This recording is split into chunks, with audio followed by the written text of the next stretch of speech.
परिचय बताएं और कौन से वार्ड से आप? मेरा नाम सुषमा कुठेला है। मैं वार्ड नंबर 14 राम बाज़ार से इलेक्शन फाइट कर रही हूँ और ये मेरा तीसरी बार इलेक्शन है। पहले भी 2 बार मैं खुद यहाँ से काउंसलर रही हूँ और लोगों के बीच जा रही हूँ, तो मुझे बहुत अच्छा तीसरी बार भी जो जैसे है रिस्पांस बहुत अच्छा मिल रहा है। लोगों का प्यार वैसे ही है जैसे मेरा फर्स्ट टाइम थी, वैसा ही बरकरार है। बात करें मैं वार्ड की समस्याएं, मेरे को देखो, मैं पहले ही बोल चुकी हूँ कि मैं पिछली 2 बार से मैं खुद काउंसलर हूँ। मुझे वार्ड की सारी समस्याएं पता है और मैंने ऑलमोस्ट सारी पूरी करने की भी कोशिश की है। आप लोगों के बीच जाओगे, आप कहीं भी जाओगे, पता चलेगा कि हाँ, मैंने बहुत काम किया है। और कुछ जो समस्याएं रह जाती हैं, जैसे नालों का कुछ वो है चैनलाइजेशन, तो वो लगी हुई हूँ। वो ज़्यादा बहुत बड़े कार्य नहीं है जो मैं बोलूं कि अभी छूटे हुए हैं। पूर्व ऐसा है, विपक्ष के में रहना भेदभाव तो चलता है और काफ़ी रहा है, पर मैंने हमेशा अपनी हिम्मत से और अपने उस फाइट किया है और अपने काम पूरे करवाए हैं। ये है कि आप जैसे अब हमारे सरकार है, हमारा एमएलए है, तो इसमें मेरी अगर मैं जीत कर आती हूँ तो मुझे बहुत हेल्प मिलेगी, क्योंकि फ़ंड्स की कमी रहती थी। पीछे जब हम मांगते थे तो हमें वो फ़ंड्स उतने नहीं मुहैया करवाए जाते थे जितने कि वो अपनी पार्टी के लोगों को देते थे। तो इस बार हमारा एमएलए है, तो हम जो काम रुके हुए हैं वो पूरा करेंगे। अब आप लोग बस मुझे तो कई बार ऐसा लगता है कि डिक्लेयर करना सिर्फ है कि लोगों के बीच जा रही हूँ तो उनको बोलती डिक्लेयर कर दो, अगर इतना ही प्यार दे रहे हैं मुझे। आज तक देखो, आप देखो 10 साल बाद भी अगर मैं लोगों के बीच जा रही हूँ और लोग उतने ही प्यार से मेरा आदर सत्कार करते हैं, तो इट मीन्स कि मैंने कुछ कार्य किए हैं। अगर काम नहीं करते तो लोग आपको वापस दोबारा मानते नहीं हैं। वार्ड नंबर 14 की प्रत्याशी सुनंदा करोल बोल रही हूँ और सबसे बड़ी समस्या यहाँ के नालों की, सीवरेज पाइप्स की और बहुत ज़्यादा। देखो, मैं इसी जो ये सब्जी मंडी में फड़ी पहले बैठे हुए हैं 35 सालों से, ये इन्हीं मैं भी, मेरा बचपन भी इसी जगह पे बीता है, तो मैं देख रही हूँ कि आज भी वही लोग फड़ियों पे बैठ रहे हैं। इनके लिए कोई भी कार्य नहीं किया गया। कम से कम इन लोगों के लिए हमें एक शॉप्स बनानी चाहिए, जिससे कि शौचालय की सबसे बड़ी प्रॉब्लम है, ना सब्जी मंडी में है और जो राम बाज़ार में भी है वो भी नहीं है। पानी की तो बहुत ज़्यादा समस्या है और मेरा तो यही कहना है कि जितने भी जो भी यहाँ पे कार्य हुए, देखो ना, सड़कें भी यहाँ पे आज भी वैसी की वैसी हैं, जैसे मैं बचपन से देखती आ रही हूँ वैसी ही सड़कें यहाँ पे बनी हुई हैं। तो मैं चाहती हूँ कि ये सब मुद्दे हमें चलाने चाहिए। बात करें पूर्व पार्षद का कार्यकाल किस तरह देखते हैं, कितना विकास उनके कार्यकाल में हुआ है? सर, विकास उनके कार्य में लगता नहीं है कि मुझे, मैं घर घर जा रही हूँ तो उनकी यही शिकायत है कि पूर्व पार्षद ने कोई भी कार्य नहीं किया है और जो किया है वो भी ऐसा नहीं किया, सिर्फ लिपापोती वाला कार्य किया है। तो आपका क्या विज़न है, क्या विज़न लेके चल रहे हैं, क्या जो है राम बाज़ार वार्ड में आप करेंगे जो पार्षद ने? सर, सबसे पहले तो जो ये सड़कें हैं और जो नाले हैं और ये जो ओपन नालियाँ हैं, इनको बंद करवाना, ये सबसे बड़ा मेरा प्राथमिक कार्य रहेगा। मैम, बात करें जो कांग्रेस के उम्मीदवार है, 10 सालों से हालांकि वो पार्षद रहे हैं, वो कह रहे हैं कि वो विपक्ष में रहते हुए भाजपा के नगर निगम ने उनके वार्ड के साथ भेदभाव किया। इसको आप किस तरीके से देखते हैं? नहीं, ऐसा कुछ नहीं हुआ है, उनको पूरा सहयोग मिला है, लेकिन उन्होंने कार्य अच्छे से नहीं किया है। हाँ, क्षेत्रवाद किया है उन्होंने। एक तरफ देखा है, उन्होंने आउटर एरियाज में थोड़ा बहुत देखा है, लेकिन मैं जिस घर में भी जा रही हूँ सबकी शिकायत ही आ रही है।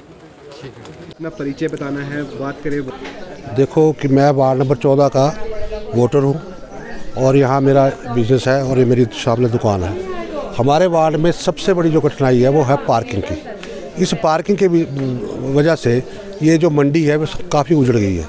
अब यहाँ कारोबार नहीं है, जो बार बार हम उठाते रहे और बार बार ये कहते रहे कि इसको शिफ्ट कर देंगे, लेकिन शिफ्ट भी मंडी नहीं हुई।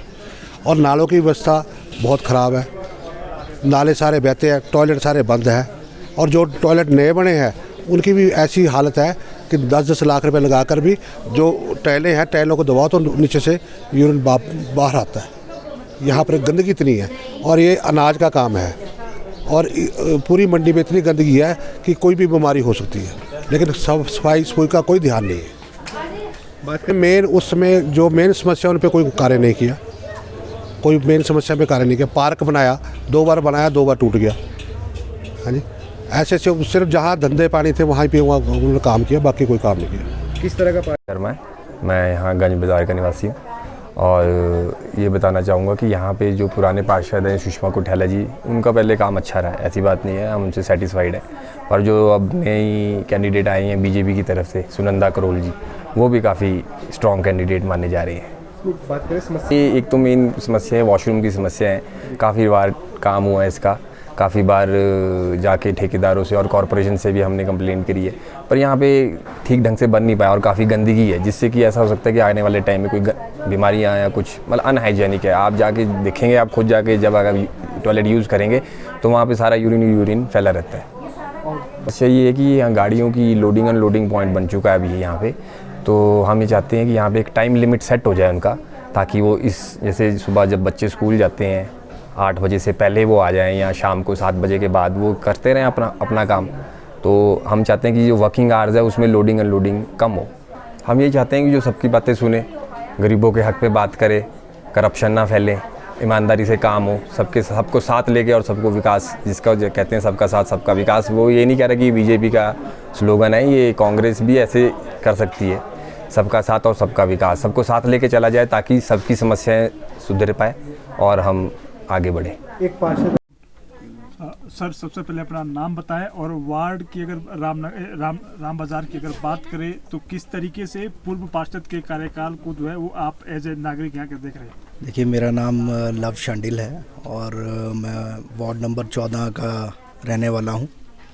समस्याएं तो यहाँ पे बहुत रहती हैं, जैसे कि सड़क वगैरह में जैसे हमारे कभी कोई मेटलिंग हो रही है या टाइलें वगैरह बिछ रही हैं, तो उसमें जो है वो जो हमारे कर्मचारी जो हमारी कमेटी के रहते हैं वो भी दौरा नहीं करते हैं जब काम चल रहा होता है, वो ढंग से नहीं देखते हैं कि काम कैसा हुआ, टाइलें कैसी लगी हैं कैसी नहीं लगी है। अब जैसे हमारे बाज़ार में ये टाइलें लगी हैं तो ये इसमें इतनी फिसलन है कि ज़रा सा भी पानी जैसे हल्की सी बौछार भी हो जाती है तो जो भी आ रहा है जो हमें तो थोड़ा बहुत पता है कि हम आराम से चल रहे हैं, लेकिन कोई ऐसे रूटीन में नहीं आ रहा तो वो बेचारा गिर जाता है।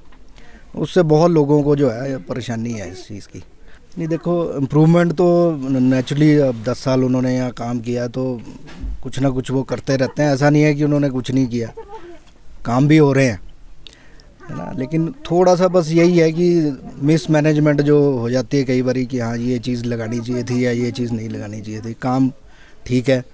और एक मेरी और रिक्वेस्ट है, जो यहाँ पे हमारी जो बिल्डिंग है जर्जर हालत में है, यहाँ पे उन पे किसी का फट्टा लटक रहा है, किसी की पाइप लटक रही है, तो ये चीज़ कोई नहीं नोटिस करता इस चीज़ को। सिर्फ बस नालियाँ बना दीजिए या इस टाइप का जो मेजर जो ऊपर से कोई चीज़ गिरने वाली बिल्डिंग से, उस चीज़ को भी इन चीज़ों को देखना ज़रूरी है। देखिए, पार्षद ऐसा होना चाहिए जो लोगों की समस्याओं को लोगों से जाके खुद पूछे, या ये ना देखे कि यहाँ पे ये करना है या ये नया इसको जो कुछ भी चेंज कर दिया जी, पुराना हटा दिया जी। पहले प्राथमिकता उसको दी जाए जो वहाँ के नागरिक चाहते हैं। जैसे कि पार्किंग ले लीजिए, तो अब हमारे यहाँ पे इतनी प्रॉब्लम रहती है पार्किंग की, कई दफ़ा तो बाइक्स यहाँ पे मंदिर के नीचे की तरफ इतनी खड़ी रहती हैं, निकलना भी मुश्किल हो जाता है। अब जिसने बाइक लिया वो भी आ रहा है, वो लगा रहा है, नेचुरली उसने भी कहीं बाजार जाना तो उसको भी चाहिए जगह खड़ी करने के लिए। बात करें तो वो इस तरह का वो समस्या पूछते ही नहीं आके, कोई भी पार्षद मैंने तो देखा नहीं कि हाँ जी भाई साहब आपको क्या दिक्कत है आप बताओ जी, या एक मोहल्ला मीटिंग कर लें कि हाँ भी यहाँ पे क्या दिक्कत है जी, इस टाइप का कुछ है ही नहीं है। मतलब कहना है वोटों के एक्चुअली वो तो उस टाइम तो आते ही आते हैं, पूछना चाहिए आके थोड़े दिन बाद कि हाँ जी महीने 2 महीने बाद भाई साहब यहाँ पे कोई दिक्कत तो नहीं है। अब ऐसा है नहीं सिस्टम। नगर निगम के चुनावों में वार्ड नंबर 14 राम बाजार जो गंज हमारा ये वार्ड है, इसमें भारतीय जनता पार्टी ने सुनंदा जी को प्रत्याशी उतारा है और हम देख रहे हैं कि अच्छा उत्साह देखने को मिल रहा है। कैंडिडेट के साथ भी गए और व्यक्तिगत तौर पर मैं भी लोगों से व्यक्तिगत तौर पर भी मिल रहा हूं और छोटी छोटी कार्यकर्ताओं की बैठ के लोगों से भी मिलना हो रहा है, तो अच्छा रिस्पांस यहां पर देखने को मिल रहा है। क्योंकि जो हमारे कैंडिडेट के खिलाफ कांग्रेस पार्टी की जो प्रत्याशी हैं, लंबे समय से उस परिवार का यहाँ पर वर्चस्व रहा है, क्योंकि वो खुद उनके पतिदेव भी यहाँ से काउंसलर रहे हैं। लेकिन वार्ड में मैंने देखा कि अभी विकास को लेकर जो बहुत ऐसे मुद्दे हैं जिन मुद्दों को लेकर लोगों से मिल रहे हैं और लोगों को उम्मीद है, सुनंदा जी ने जिस प्रकार से लोगों से बात भी की है, तो लोग सुनंदा जी को काउंसलर देखना चाहते हैं और भारतीय जनता पार्टी की प्रत्याशी के रूप में सुनंदा जी घर घर जाकर लोगों से आशीर्वाद मांग रही हैं। लेकिन उसके साथ दूसरी ओर कांग्रेस की प्रदेश की सरकार, जिसको 4 महीने का समय अभी हुआ, उसमें भी कांग्रेस ने 10 गारंटियाँ देकर सत्ता में आ गए। लेकिन अब यहाँ कॉरपोरेशन में भी ऐसा कहा जा रहा है कि वो गारंटियाँ यहाँ पर भी देने वाले हैं। मुझे लगता है कि अब एक गारंटियों का वक्त चला गया। वो गारंटी जो 10 गारंटियाँ विधानसभा चुनावों में दी थी, वो एक भी गारंटी अभी पूरी नहीं हुई है। अभी ओपीएस को लेकर भी कन्फ्यूजन है, 300 यूनिट बिजली की बात, 1 लाख युवाओं को रोजगार, 1500 रुपया हर महिला को कहा, अब उसमें भी मुकर रहे हैं।